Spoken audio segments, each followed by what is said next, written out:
Guruve Gaura Chanjaya Radhikaya Tadale Krishnaya Krishna Bhaktaya Tadabhaktaya Namo Namaha Vanchakalpatrubhyascha Kripasindhuvayevacha Patitanam Pavanebhyo Vaishnavebhyo Namo Namaha Jaya Shri Krishna Chaitanya Prabhu Nityananda Shri Advaita Gadadhara Shivasari Gaura Bhaktavinda Hare Krishna Krishna Krishna Hare Hare Hare Rama Rama Rama Hare Hare. Dhanyavad Pranam devotees. So this is not so much in relation to a question I received. I will also catch up on the questions and answers. I do have some questions which are still in the vault, so to speak, and I will get those answered. But I want to speak to something that has been Dhanyavad Sadhana Siddha Prabhu. I want to speak to something that was part of our phone conference classes over the last couple of days. I guess as many of you know by now, for more than 19 years, especially due to the service of many devotees, but especially headed by Sriman Bhumipati Prabhu in New York, he's maintained a phone conference which has grown exponentially from its origin almost 20 years ago. And that happens Monday through Fridays at 7 p.m. I'll try to put the details of that in the comments here for some persons who are interested. You do need to check your phone carrier because there are some carriers that do create a charge, but for the most part, I know most major carriers, they don't give you a charge for participating in the phone conference. So anyways, I'll put those details in the comments here. Maybe not right away because I'm kind of multitasking here. But what we want to talk about was something we did discuss over the last couple of days, which is an interesting topic that I have spoken about to some degree in the past. And that's related to the concept of suffering and the jiva, or the Atma, or the soul. So normally, part of the entire Krishna conscious presentation that's made to persons when they are first approaching the path of bhakti is that one of its hallmark qualities is that it frees one from the cycle of samsara, or birth and death, and frees one from their suffering, right? Even Srila Rupa Goswami Pad is written, Kleshagni Shubhada. The beginning process of bhakti is kleshagni. It gets rid of all kinds of klesh or suffering. So the idea that we want to discuss here, though, is what is actually suffering and how is it related to the soul? So I think on many occasions we've discussed that really the genesis of the soul in the material sojourn, through the cycle of samsara, doesn't really have a genesis or original causality. Now, our acharyas have given various narratives, and even in Srimad Bhagavatam, there's a narrative given by Narada Muni to Maharaj Prachinabhari, describing a sort of original relationship with the Lord that is broken because of one, a independence that is in the jiva. Secondly, a misuse of that independence, and some violation of the mood of service towards the Lord. And we look at that as the sort of original causality of the jiva sojourn in the material world. But when you examine it closely, and you look in Srimad Bhagavatam, I've quoted this verse many, many times on these live sessions, Canto 11, chapter 22, verse number 10. Anadi avidya yuktasya purushasya veda atmanam. That the jiva's connection with avidya, which is the essential feature that allows the Atma, which is itself a spiritual energy, to come in contact with the material energy, that avidya shakti is from anadi, means from a time without a beginning, yukta to the bada jiva. So now I think here we have to give a quick explanation. The jiva souls in the category of what is called tatashta. The word tatashta is not a locale. It is not a place. It is a tendency in the jiva. So it is called tatashta swabhav, a nature in the jiva that allows them to be influenced by either the external energy of the Lord or the spiritual internal energy of the Lord. That possibility of being under either influence is called tatashta swabhav. To explain it, for instance, in the 15th chapter of Jaiva Dharma, our Srila Bhaktivinoda Thakur has given many examples, including some from the Brihad Aranyakya Upanishad, which describes examples such as a large fish swimming from one bank of a river to another. And observing both sides makes a choice to come one way or another. But if you look carefully in the concluding part of that same 15th chapter, Srila Bhaktivinoda Thakur directly expresses, the jivas are eternal entities which exist only in two categories: nitya, accomplished, or nitya siddha, and anadi, or nitya bhada. Here the word nitya applied to the conditioned jiva means anadi bhada, from a time without any beginning. Because their conditional life is not something that, the word nitya literally means without a beginning and without an end. But you can't say that the bhada jiva will be in material life without any end. That's not proven anywhere. In fact, to the opposite. Dasabhuti hari eva, nanyasha eva kadachana. It says the jiva by nature is the das of Krishna, and therefore they cannot have a permanent status within the cycle of samsara. Of course, the cycle of samsara will be broken when they come in contact with the spiritual energy, especially via sadhu, guru, etc. So, point being here that there are only two categories, nitya mukta and anadi bhada. So there's not a third category like a staging area or a locale where the jiva is situated prior to coming to the material world. So now that that is established, a unique question arises about the suffering of the bhada jiva. And that brings in all kinds of theological implications around what's something that's even studied in universities now is called theodicy, which is trying to explain the bad things that may happen if there is a God. Right? So that's just paraphrasing what theodicy is about. Now, why do bad things happen to good people? And that's not really it, but it's if there is a God, how could evil exist? So, one thing to understand here is the implications that would come or arise in the bhada jiva that questions the partiality, or rather the impartiality of God in regards to some jivas being eternally situated already in the spiritual world and others being placed, or so-called placed, in the material world, and hence having to suffer, which is the genesis of our whole discussion here. Give me 1 minute. As I mentioned, I'm multitasking. I need to attend to something. Please give me a second.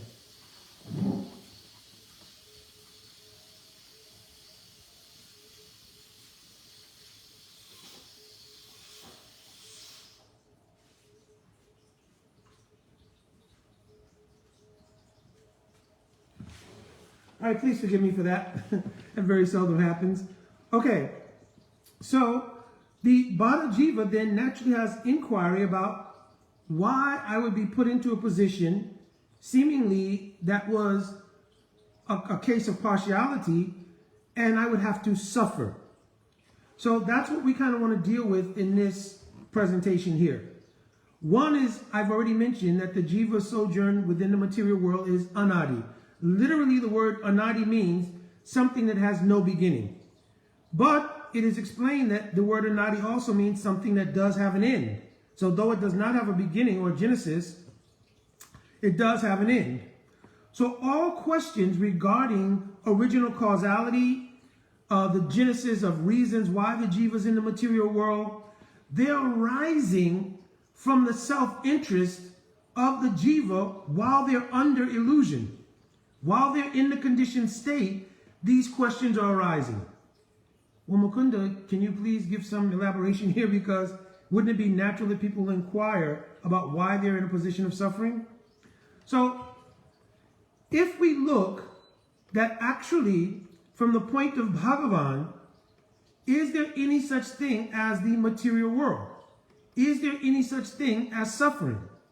I'm looking from the perspective of Bhagavan. And the reason I'm going to bring that up is because it's clearly mentioned in Chaitanya Charitamrita, Swangsha Vibhinangsha Rupahana Vishtar.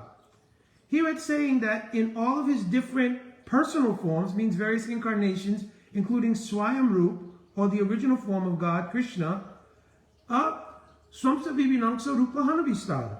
The Lord has interactions with all of the Vibhinangsha Jivas. So Vibhinangsha Jivas of two categories, those who are Nitya Siddha and those who are Anaribada. Ananta Vaikunte, Brahmananda, Karena Vihar. And he performs these leelas, vihar, these pastimes, both in the unlimited Vaikunta, which is inclusive of Golok Vrindavan, Ayodhya Dham, Dwarka Mathura, all of the Vaikunta planets, etc., and also in the Brahmanandas, means within the material arena. So here, if the case is that the Lord is performing a leela within both Vaikunta and in the Brahmanandas, in the material world, then actually this whole material domain is actually a leela stan of Bhagavan. From his perspective, there is not a place of difference between this leela and that leela. In other words, his leela in Vaikunta and his leela here in the material arena, so-called, because from Bhagavan's perspective, it's not material. Just like when the Lord descends along with his Dham. Do we say Vrindavan Dham is material? No. We say it's transcendental. It's certainly in Uttar Pradesh, right? You can take a flight there, but the question is it material or not? So, at least intellectually, we appreciate that no, Vrindavan Dham, Navadvip Dham, Jagannath Puri Dham, all of the holy Dhams, they're transcendental. So we acknowledge that from a certain angle of vision, things even in the material arena are actually transcendental. So from the perspective of Bhagavan, the entire creation in which he performs his Srishti Lila, means creation Lila, and descent within that Srishti Lila is all transcendental. So from the point of view of Bhagavan, there cannot be an assessment of an idea of partiality that some jivas are manifest here and some jivas are manifest in the spiritual arena, quote. Because from Bhagavan's perspective, it is all spiritual. Now, the second thing deals with, well, Mukunda, yeah, you can say like that, but we have acknowledged, even by our acharyas, that the jivas in this world are suffering. Dukkalyam ashashvatam. In the temporary world, all the way from the highest planet of Brahma down, are places of suffering. So, how do you account for that? Certainly you have to account for, if you don't say from Bhagavan's perspective that this is not a material place, still people are suffering here. So that's what I want to kind of analyze now. And I've done it before in previous discussions, but I think reiteration in this particular instance is important. So we need to deal with two things. One is, first, an analysis of actually what is suffering. In the Paramatma Sandarbha, Srila Jiva Goswami Pad has enumerated 21 qualities of the soul. In those 21 qualities, he mentions specifically one quality, Chit Ananda Atmaka. So Chit means to be conscious. He's not jad, he's not inert. He's fully conscious. And Ananda Atmaka. In his Atma, there is no prospect or element of suffering. So Jiva Goswami then comments himself. Dukkha Pratiyogita. The word Pratiyogi comes from Nyaya Darshan, means one school of thought in India is called Nyaya. And from that school of thought, there's a concept called Anuyogi, Pratiyogi, etc. So Pratiyogi means the antithesis or the opposite of something. So he's saying the soul, by its very nature, is void of any kind of misery or suffering. So we have to acknowledge that whatever suffering exists is not in the Atma itself. So from the point of view of Bhagavan, that his Vibhinamsa expansions, the Atmas, the suffering is not in that. It's not in the Atma. But Mukunda and one Prabhuji's giving an example, but you have so many examples of various horrible atrocities and even natural disasters, because we acknowledge whatever suffering is there happens in three different divisions: Adhyatmic, Adhibhautik, Adhidaivik, right? Miseries by one's own body and mind, caused by others, and caused by natural disturbances. So what is that misery, though? If the misery is not in the Atma, where is the connection with misery? So this is where clearly understanding what is avidya comes in. The nature of the avidya shakti that we have been from Anadikal, I quoted the verse earlier, we've been connected with from time without any beginning. This avidya shakti first presents the jiva with a false conception of not being the Atma. That conception is called asmita. The word asmi means I am. So, asmita presented under avidya, the absence of knowledge of who I really am, is called asmita. Let me say it again. Avidya means the lack of vidya, or knowledge of who I truly am. That same energy then presents to me an idea or a conception, or a conception of who I think I am. That is called asmita. To reinforce that asmita, that who I think I am, the material energy provides what is called ahamkara. Because asmita simply means I'm something. But under avidya means I'm something, but I'm not who I actually am, which is the das of Krishna. So now ahamkara comes, and the ahamkara, almost like a sheath, covers this asmita and produces a further conception of being something we're not by giving us a false ego, we commonly say, or a false conception. I am the karana and karata of my existence. I'm the doer and the cause of my existence.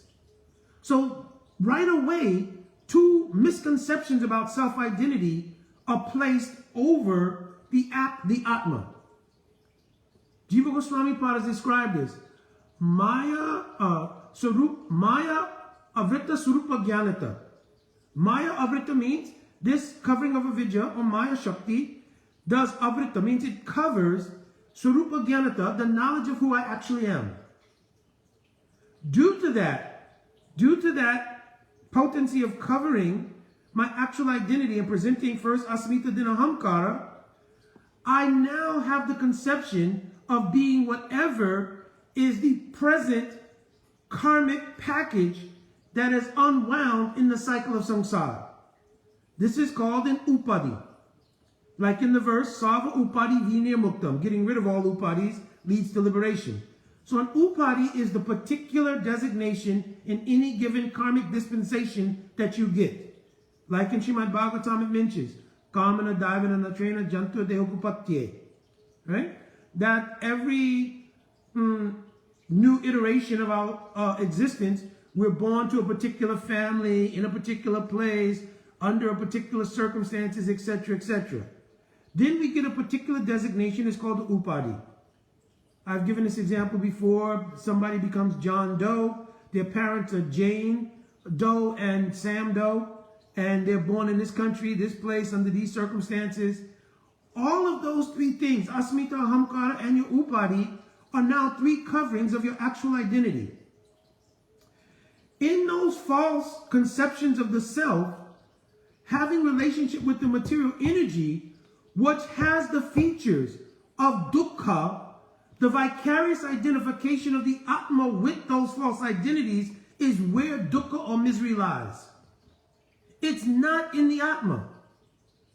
Therefore, from the perspective of Bhagavan, and even from the perspective of the realized soul, they see the Atma is not suffering. The Atma under vicarious connection with the false identities is suffering. So what is the actual cause of suffering?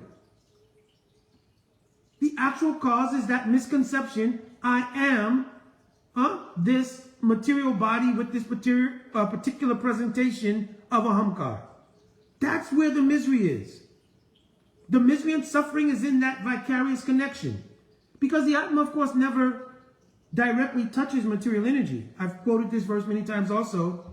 Asanga hi anyam purusha. That the purush means the Atma, the soul, never sangha touches the material energy. So there's not even a literal contact.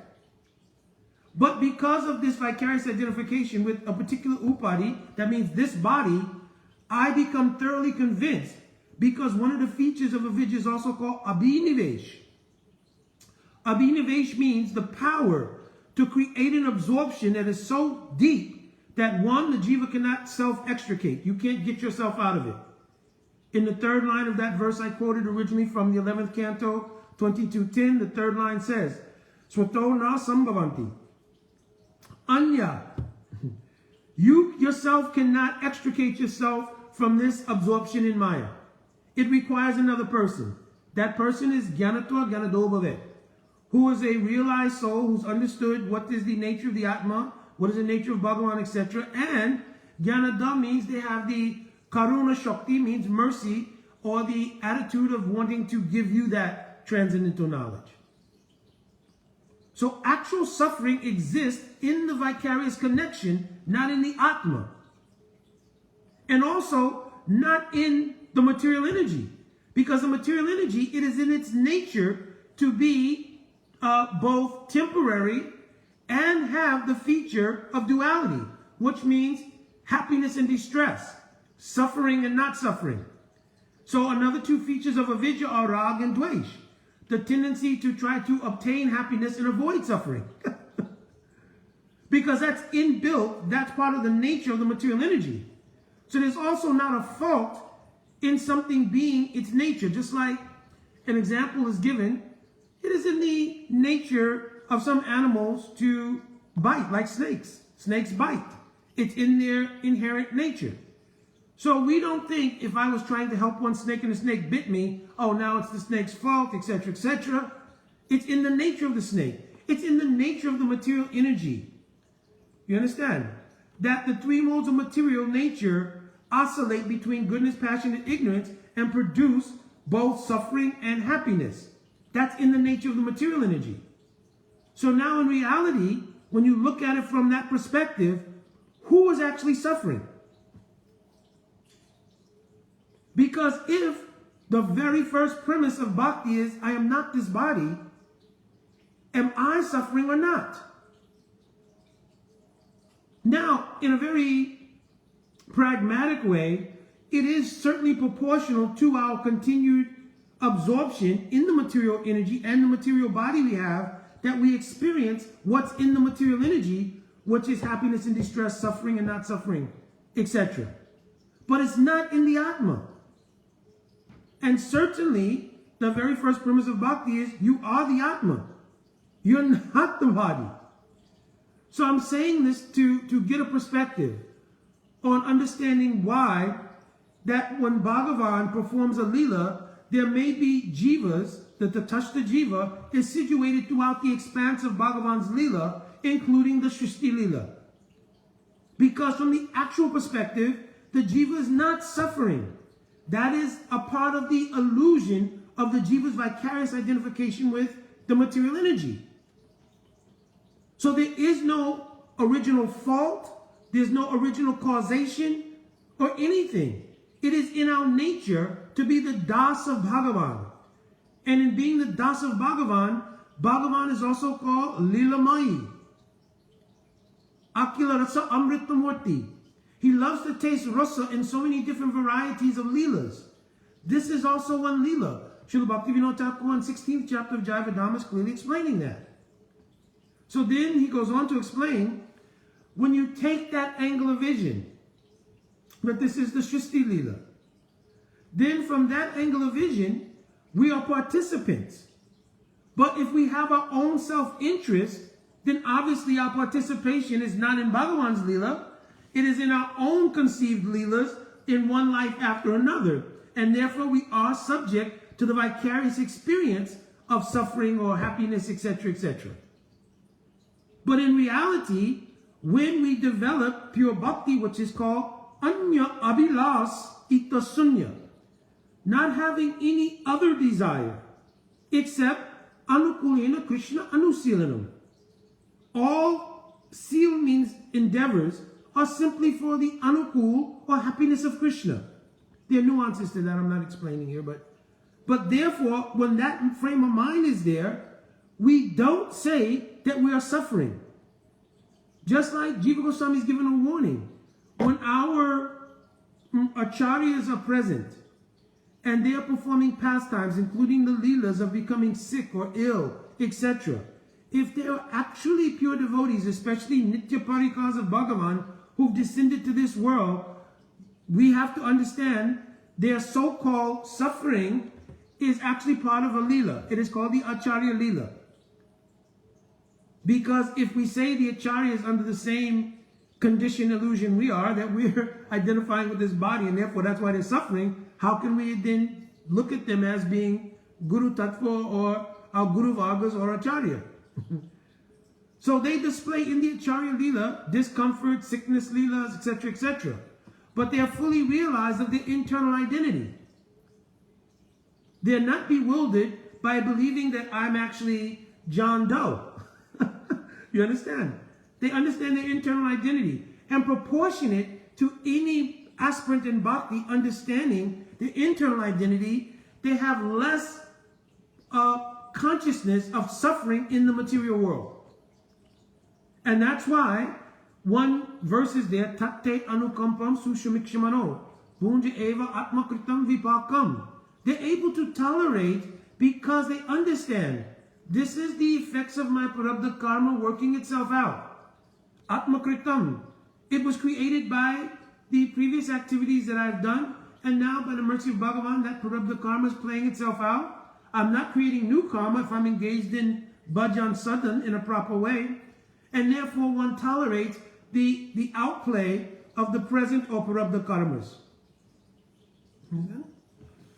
So, this idea of suffering is very important because for most devotees, we came under the auspices that we're coming to bhakti to get free from suffering. And another important element of that conception is that as bhakti matures, we have to become more free from that initial impetus, which was to become free from suffering, and turn that into, I am aspiring for bhakti for the loving seva of Sri Sri Radha Krishna Mahaprabhu, not to get rid of my suffering. Why? Because the very nature of pure bhakti does not hold regard for our personal suffering or not. It's written in Chaitanya Charitamrita as well.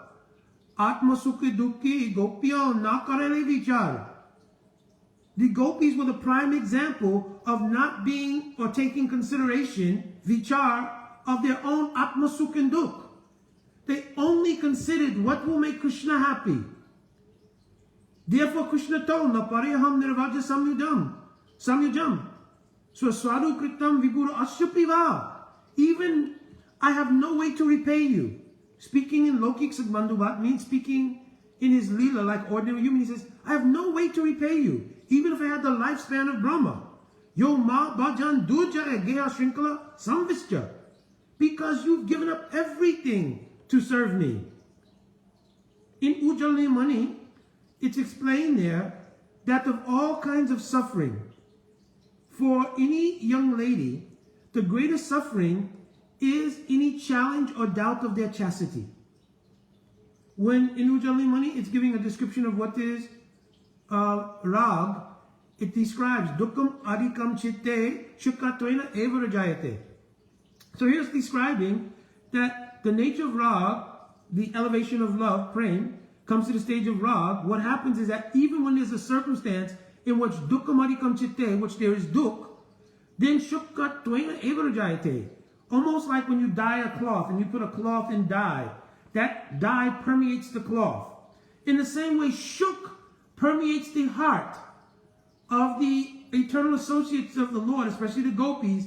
Even upon the slight possibility, they may have Krishna's association.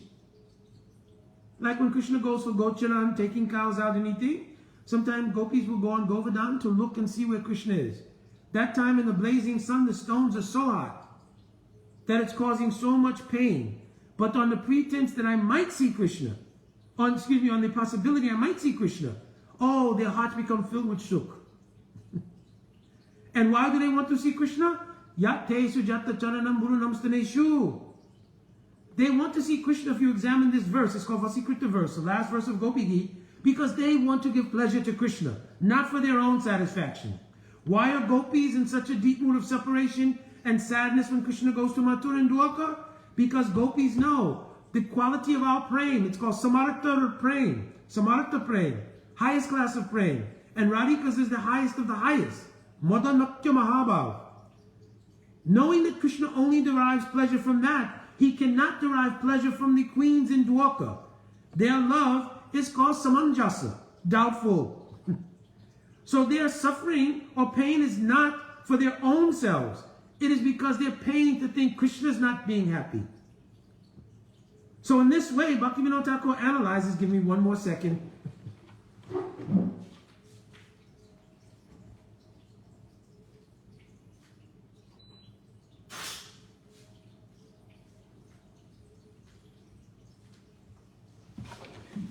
All right, trying to do many things at once.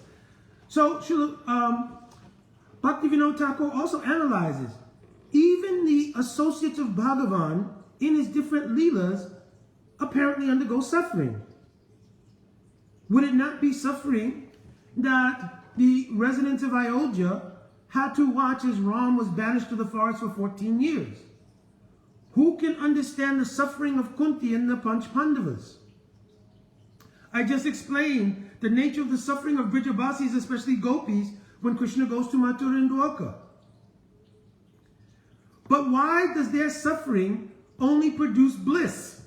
A bliss that we have no pragmatic understanding of unless you've had the great fortune to have realized your Swarup and therefore you've participated in Leela and you can understand the nature of that kind of praying transformation that causes bliss even while suffering.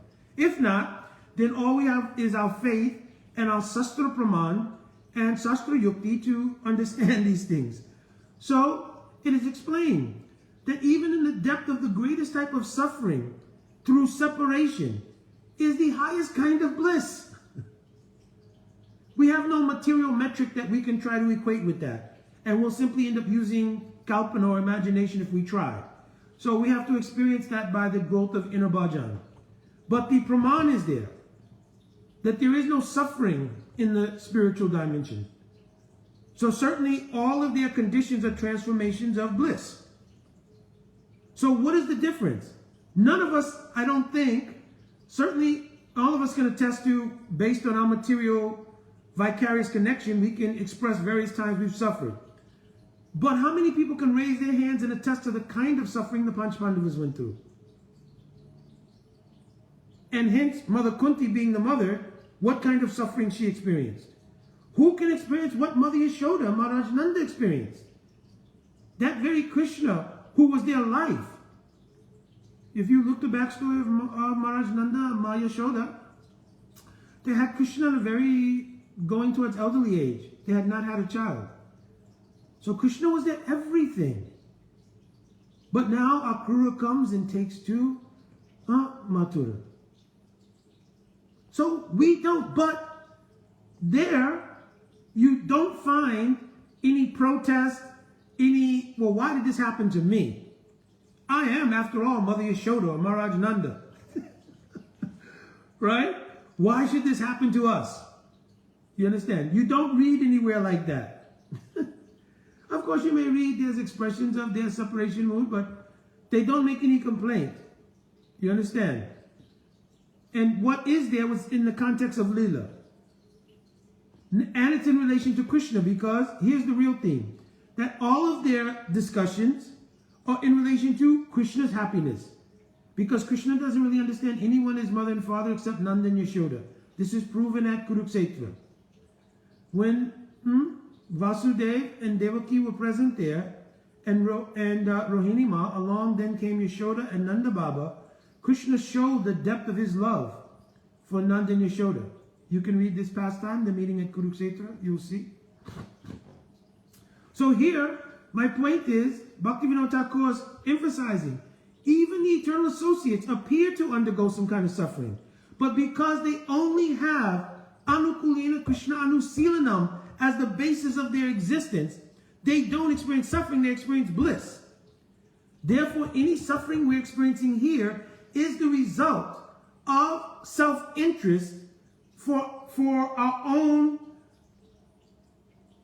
situation. It's not based around Krishna Anusilanam, it is based around my own Anusilanam. You understand?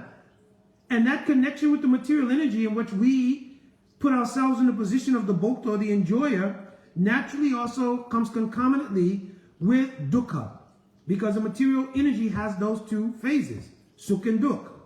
The basis of it is duality in the material world. Right? Icha dvesha samuttitvena dvandva mohin bharata. So dvandva means there's duality here. The spiritual, on the other hand, is advaya gyan paratattva. It is of one substance. That substance is eternal existence, cognizance, and bliss. So I wanted to make this point so that, one, we can understand what is the actual nature of suffering and where it is located. Secondly, so that in doing sadhan bhajan and understanding that our sojourn in the material world is anadi, and that there is no original causation, no original fault, no original incident that took place that caused us to have to come here. From the perspective of Bhagavan, this is one lila. And again, when the question arises, well, in this lila, I apparently am suffering, we have to go back to what I just spoke here for more than 40 minutes maybe, which is that when you really analyze it, the Atma is not suffering, and you are the Atma. Therefore, if you have a bad dream and wake up and go down and start blaming everybody for your bad dream, you know, that obviously doesn't make sense. You understand? So in the same way, by investment of our consciousness in the material energy, then we have this vicarious experience of sukha and dukkha. Like if somebody chooses to go watch some horror movie or some other kinds of thing which is very disturbing. And when your consciousness becomes disturbed, whom will you blame for that? So in the same way, if the suffering is not in the Atma but only in material energy, then we are not actually suffering except by the depth of our vicarious relationship with the material energy. Therefore, our acharyas have used the narrative, come out of the material energy, get free from suffering by taking to Bhakti or Krishna consciousness. But again, that is the elementary stage of the approach. Just like four kinds of people, Artha, Artati, Jigyashu, and Gyanicha, they approach Krishna to perform bhakti. But in mature bhakti, one performs bhakti for anya abhilasita sunya, with no other desire except Krishna's anukul seva. So we have to mature to that level and give up the idea, I'm performing bhakti only to get free from my suffering. And believe it or not, that becomes a very challenging thing. Because people, even when they take to bhakti, they maintain self-interest. But the whole idea of bhakti is not self-interest. It is, I am the das of Krishna, and everything is about the interest of Shri Radha Krishna Yugal, Sriman Mahaprabhu.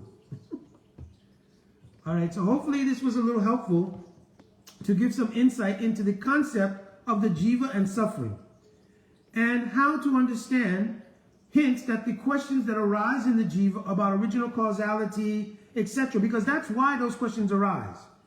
Because I'm identifying with my own self-interest. I want to know why I was placed here, why I didn't go there, and even if I'm accepted and say, okay, it was my fault, then I try to create a narrative, and our acharyas have done that purposely to help us, but then we lock into that narrative as, well, this is what happened. I was there in the spiritual world, I was with Krishna, and somehow I made a mistake and fell here. So we obviously know that narrative, right, was to help us, but it's not an actual siddhant. Secondly, well, we were in a place like a middle ground, and we made a bad choice. But then many theological complications come up. Well, what was the basis of the choice? What was the information content which led to making that choice? You understand? So many things. So we have to, one, study and read carefully, and we also have to be able to differentiate what is ontology and what is history. So I'll conclude with this. Ontology means when our acharyas explain something to help us understand the concept itself. What is the Atma? What is material energy?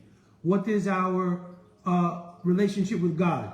Just like our Srila Prabhupada and many of our acharyas, Bhaktisiddhanta Saraswati Thakur as well, and Bhaktivinoda Thakur, would often use words like, everyone is originally Krishna conscious.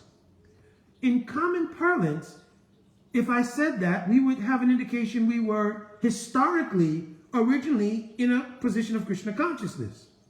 But we know from all Siddhantic studies of our theology that we were not originally Krishna conscious and then fell away, because the nature of Krishna consciousness is something that you don't fall from. Right? Sri Rupa Goswami Pad has mentioned it. What is this? Sarvata Dongsa Rahitam, Yarapi Dongsa Karane. That when one has love of God or is situated in actual Krishna consciousness, then you do not fall from that position. Srila Prabhupada, 7th canto of Srimad Bhagavatam. No one falls from Vaikuntha. Many explanations of Jiva Goswami Pad and others, that the jivas in the spiritual world don't even know there's a material world. They are fully absorbed in loving God. They don't have a concept of a material world or something other than loving God. They are truly anya abhilas, sunya, void of any other conception or desire. So, the idea of the question arising to create a narrative or some rationale for our position is part of the false ego. The need to satisfy the false ego with an explanation, because it's hard to digest that this is also one of Krishna's leelas, and I'm situated in that Shristi Leela and have been from Anadikal. Part of what happens during Krishna's Shristi Leela is also explained in the 10th canto of Srimad Bhagavatam. Anugrahaya bhaktanam manushinam dehi namastita. Bhajate tadrasi kritva yachutva tat paro bhavet. In Sanskrit language, the word bhavet is an imperative. And it means when Krishna makes unlimited descents into the material world and performs Leela, those Leelas primarily are to give happiness and satisfaction to his devotees. Paritranaya sadunam, anugrahaya bhaktanam, prema rasniyas karite ashwadan, rag marg bhakti lok karite pracharan. So always the emphasis is between Krishna and his devotee. But the nature of the devotees is that they are so merciful, they are so kind, that they then reveal the nature of Krishna's Leela to the jivas. Yat vrichaya mat kattado, jatasharasya pumam. In Srimad Bhagavatam, 11th canto, this is mentioned. I think it's 11:8 or maybe 11:20. 11th chapter, 11th canto, 20th chapter, verse 8 or 11. So, here, this word Yadricha has been analyzed by Srila Vishwanath Chakravarti Thakur in his Madhurya Kandambini Grantha. And he's given understanding that this word Yadricha means of its own accord. The extreme extent of Karunika means mercy. And it has three elements. It is Swatantra, it is Sama-artha, and it is Ahoitaki. I heard one very nice explanation from Sri Achutalal Bhattji, very high class of Vaishnava. And he gave these three elements of the word Yadricha. Swatantrata means it's independent. So the presence of bhakti in the heart of a devotee, that devotee is granted independence by Bhagavan to distribute that bhakti. So Parama Swatantra Bhagavad Bhakta Jata Kripa Mangalodaya. The bhakta, the devotee, is empowered to distribute Bhagavad Bhakti to all conditioned jivas. So Bhagavan performs pastimes for their happiness. Those devotees in their mood of loving service to Bhagavan and coming to the platform of recognizing the differentiation between Bada jivas, like some Bada jivas are innocent, some Bada jivas are envious, etc. So the Uttam Bhagavat devotees, whether they're Nitya Parikar, whether they become Sadhan Siddha, whatever, they come to the platform of Madhyam, which means Ishware Tari Dineshu, Baliseshu Disatchacha, Prema, Maitri, Kripa, Upeksha. And they see these four categories. They have love for Bhagavan, praying. They have Maitri, or relationship with Vaishnavas. And Kripa, they show mercy, Baleshu, to those who are innocent, the Balajivas who are in ignorance. And they may show Upeksha to those who are blasphemous, envious, completely opposed to Bhagavan, because in this life, due to whatever karmic situation, they're unable to accept or hear from the sadhu. Understand? Sometimes we see in the highest class of pure Vaishnavas, they may even bypass apeksha. This is demonstrated by Akhanda Guru Tattva Sri Nityananda Prabhu himself in relation to Jagai and Madai. Though they should have been neglected because of their ignorance. Jagai and Madai not aparadis. They were in ignorance. But Nityananda Prabhu sought to deal with that ignorance and even shed blood to deliver them. This is the extreme karunika, means mercy and compassion in the heart of those who are the prakash or manifestations of the potency of Nityananda, Sadhu Guru. So they then deliver all the jivas in the material jagats. You understand? So, hopefully this gave some explanation and it will help with our sudden bhajan. Also, this is not a siddhant that is easily digested by every single person. So I would not recommend that if you've heard this and you can digest, you can think about, you can always inquire, study, read, you can ask for references, etc. But just simply explaining to many devotees who are still in the stage of the idea that I've simply come to bhakti to get free from birth and death and old age and suffering, etc. And now all of the narratives that were explained, okay, since a fox is trotting right across my road, that's okay. All right, so though this presentation is there to help us understand the urgency to take to the process of bhakti. So we should not think the narratives are wrong, because certainly kleshagni subhada, bhakti does remove suffering. But that cannot be our impetus or our motivation to practice bhakti. Okay? All right, my Dhanavad Pranam, Panchakalpatruvescha, Kripsindvayevacha, Patitanam Pavanev Vaishnavebhyo Namo Namaha. Jai Radhe Radhe.